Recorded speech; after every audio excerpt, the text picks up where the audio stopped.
NBI, si Attorney Melvin Matibag, itong bagong direktor ng NBI, si Attorney Melvin Matibag, matindi. Matindi ito, mga kabunyog. Ang ginawa ni Attorney Melvin Matibag, sinugpi na. Sinugpi na yung abogadong nagnotaryo. Yan nakikita nyo sa picture, Attorney Charlie Pascual, yan yung nagnotaryo. Pagkatapos, sinugpi na rin yung mga ex-marines, yung 18. Sinugpi na ni Attorney Melvin Matibag. At ngayon, may mga lumalabas na. May mga lumalabas ng inconsistencies. Halimbawa, isa sa mga inconsistencies ay 'di ba sinabi nung isa ba o ilan doon sa ex-marines? Si ano ba 'yon? Tube ba 'yon? Tube, yung isa. Kasama si Saldico, nag-deliver daw sila ng mali-malitang pera papunta sa Ilocos, sa bahay yata ng presidente ni Marcos, Nag-deliver daw. Inarkila daw nila yung air taxi. Air taxi. Kumbaga nag-arkila sila ng nag-charter sila ng eroplano, kinarga nila yung mga mali-malitang pera, nag-deliver sila. Ang magkasamaan niya ay yung si Tube ba yun? Tube at saka si Saldico. Ay ngayon ang lumalabas, kumuha sila ng certification sa air taxi, yung sinasabing chinarter na eroplano. Wala naman. Sabi ng air taxi, wala silang wala silang naging transaksyon na doon sa al tawag doon yung log. Mayroon kasing log yan. Nakalagay doon yung listahan sino yung sumakay. Wala daw na mula 2022 to 2025 magkasabay si Saldico at itong Tube na to.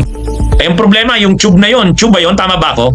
Yung Tube na yon, yan yung nagsabi na magkasama sila ni Saldico, papunta daw sila doon sa Ilocos.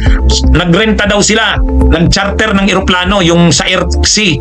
O kaya nga lang, sinugpi na ng NBI yung air taxi. Wala naman. Sabi ng air taxi, hindi, wala kaming ganyan playan. Saka, wala daw sa kanilang parang yung log ng mga flight log, wala daw silang ganon na magkasabay si Saldico at saka yung kilalang yon. Kasi sabi ni Sergeant Rubin, magkasama sila ni Saldico na parang sometime 2025 na pupunta sila ng Ilocos Norte, naghatid ng pera sa bahay daw ni Pangulong Bongbong Marcos. So, ginawa namin na nag-issue kami ng sabi ng Dusistenko sa air taxi. At sumagot ang air taxi na meron mga board resolution na kasama na notarized na from 2023 to 2025, walang sa flight logs, walang record na si Saldico at si Sergeant Rubin nagkasama sa isang flight na inakila na ang aeroplano ng air taxi. So very clear yun, malinaw na wala. At ako nga, in my experience as former general manager ng Manila International Airport, lahat po nang lumilipad ng kahit chopper lang, meron talagang lahat ng pangalan. And there are times also na nakakagamit ako ng pribadong aeroplano o kaya ng chopper. Very strict na nila lang yung mga pasahero. So hindi po mawawala yan. Kaya wala. Kumbaga, nabubunyag na ngayon na hindi totoo yung mga sinasabi nila. Pangalawa, inimbestigahan ng NBI yung palang 8, yung 8 doon sa 18, sabi ni Attorney Melvin Matibag, director ng NBI, umami na daw yung 8 na hindi sila naka-assign kay Saldico. Ibig sabihin, siguro si Saldico ang nagbabayad. Pero ang assignment nila, kumbaga naka-detail sila, hindi kay Saldico, yung 8. Kanino? Naka-detail daw sa kanya. Yun ang term na ginamit ni Attorney Melvin Matibag, yung director ng NBI. Yung 8 ay naka-assign sa kanya. Sino yung sa kanya? Saka lang daw ninyo malalaman. Saka na lang ninyo malalaman kung sino yung sa kanya. Saka yung isa na nag-confirm na sa kanya naka-assign, yung 8. Kaya po alam na namin na yung 8 please pardon me for that kasi nasa process kami ng investigation. We will eventually lalabas din namin kasi baka there are security reasons that we have to provide sa tao rin Ngayon, maalala nyo, may kumakalat sa social media, may picture ng ex-marines kasama dun sa 18, tapos kasama dun sa humahawi, yung alam nyo yung mga lakad ni Sara Duterte na akala mo malapit sa tao, pero ang totoo pag pumupunta sa mga event, mas matindi pa sa presidente ang security, hinahawi yung dadaanan. Ngayon, doon sa mga humahawi na mga security niya, may ilan doon na kasama doon sa 18. Kaya posible ang sinasabing ito, yung sinasabi ni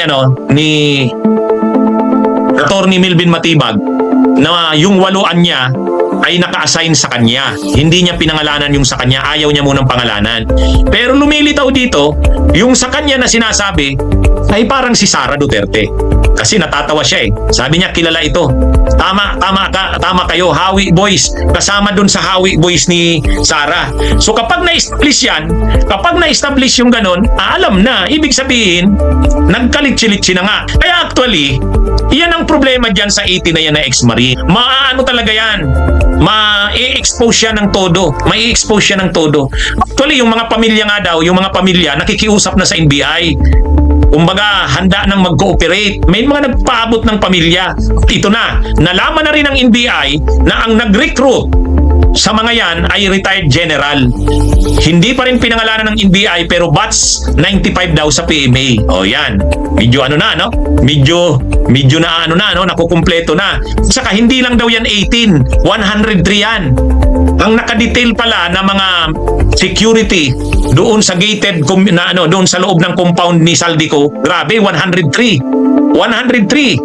ang kaya ang kinukumbinsi daw sana na magsabi ng nalalaman nila 103, ang pumayag lang yung 18. Yung 18. Pero yung 103 na yan yung 103 anya na yan na security ni Saldico ay gumagampan ng iba-ibang mga trabaho. Ang nag-recruit niyan yung retired general. Actually tumatawa si Atty. Melvin Matibag. Tumatawa siya habang nagkikwento siya. Marami na daw silang nalalaman. Pero saka na lang daw nila ilalabas. Pero lumalabas na ngayon, nakukumpirma na nila kung sino-sino ang nasa likod nitong 18 na ito na ex-Marines. Kaya yun din ang sinasabi ni Senador Ping Lacson. Huwag mo nang mag-decide na ipatawag yan. Kasi may mga nasa likod niyan. Kapag pinatawag mo yan sa Senate Blue Ribbon, magagamit nila yung Blue Ribbon para magkalat ng kasinungalingan. Magkikreate lang ng kaguluhan, ng confusion. Kasi may mga mapaniwala din yan. Kaya yan yung Pero anyway, tuloy-tuloy pa daw ang investigasyon ng NBI at sa susunod na mga araw, malalaman na ng taong bayan kung ano nga ang nasa likod niyan. Alam nyo, tama rin yung pagkakalagay kay Atty. Melvin Matibag sa NBI. Di ba sabi natin, ang rason bakit linagay si Melvin Matibag sa NBI kasi marami siyang nalalaman sa galaw ng mga Duterte. Kasi dati siyang miyembro ng gabinete ni Duterte. Dati siyang Secretary General ng PDP Laban. Tapos sabi niya, si Sara Duterte, bratinila yan. Tapos linagay ngayon sa NBI. Tingnan niyo. Kung yung dating NBI, mabait yun, magaling, si Atty. Magno. Kaya lang, pagka ganito ng mga operations, kailangan mabilis at saka alam mo ang galaw. Parang Boying Rimulya sa Ombudsman. Okay, Ombudsman si Boying Rimulya, ito naman si Matibag, NBI. Nagkukumplement. Mga kabunyog, mga kababayan. Kaya, actually, ang linalaro talaga nila Atty. Matibag, yung director ng NBI at saka ni Boying Rimulya, destabilisasyon yan. Yang lahat ng yan ay bahagi ng isang plano. Mag-create ng political tipping point para mag-alsa ang branch ng military, halimbawa Marines. Yan yung design talaga. Ngayon ang ginagawa ng NBI, iniimbestigahan, inaalam yung pasikot-sikot niya. Alam na alam niya ni Matibag kasi dati siyang DDS. Hindi lang simpleng cabinet secretary siya ni Duterte, Secretary General ng PDP Laban. Yan. At ngayon, nasa administrasyon na si Atty. Melvin Matibag. Kaya tingnan nyo ang output, yung resulta. Alam niya yung mga destabilisasyon na yan. Okay. Sige mga kabunyog, mga kababayan. Magandang araw sa inyong lahat.